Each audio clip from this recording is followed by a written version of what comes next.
तो अभी तक वापस एक बार हम देख लेते हैं क्या क्या पढ़ चुके हैं हम। पहले देखा कि वेव फंक्शन क्या होता है, वेव फंक्शन एटॉमिक नंबर हमने पढ़ा था कि क्या होता है। जब दो वेव आपस में मिलते हैं तो इट इज कंस्ट्रक्टिव और डिस्ट्रक्टिव। सेम अगर कंस्ट्रक्टिव हो रहा है तो एटॉमिक ऑर्बिटल के भाषा में उसको हम बोलते हैं बॉन्डिंग मॉलिक्यूलर ऑर्बिटल, और same case anti bonding molecular orbital को हम बोलते हैं डिस्ट्रक्टिव इंटरफेरेंस वाला जो केस था।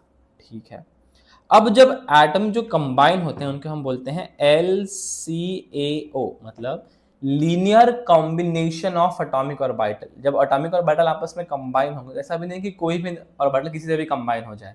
सो LCAO का मतलब हुआ linear combination of atomic orbital. अब देखो इसके अकॉर्डिंग कौन से ऑर्बिटल्स कंबाइन होंगे, जिनका एनर्जी एंड सिमेट्री सिमिलर होगा, शुड बी सिमिलर। अगेन तो सर आपने वेव फंक्शन वाला क्यों पढ़ाया था, बता रहा हूं। देखो सपोज करो एक एटम ए है, दूसरा एटम ए से कंबाइन हो रहा है, तो इसको साई ए प्लस साई ए बोलेंगे।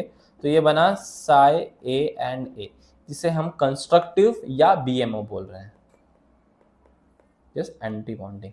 जब साई ए माइनस साई बी होगा, इसे हम बोलेंगे कि साई ए को स्टार दे दिया। स्टार दे दिया मतलब ABMO। ABMO का मतलब एंटी बॉन्डिंग मॉलिक्यूलर ऑर्बिटल, जो किसको रिप्रेजेंट कर रहा है, जो रिप्रेजेंट कर रहा है डिस्ट्रक्टिव वाले पार्ट को। ठीक है, स्टार्ट करते हैं। ठीक है, आई होप यहां समझ में आ गया मॉलिक्यूलर ऑर्बिटल थ्योरी का बेस क्या था। सो मॉलिक्यूलर ऑर्बिटल थ्योरी का जो बेस है वो अच्छे से क्लियर होना चाहिए पहले। ठीक है,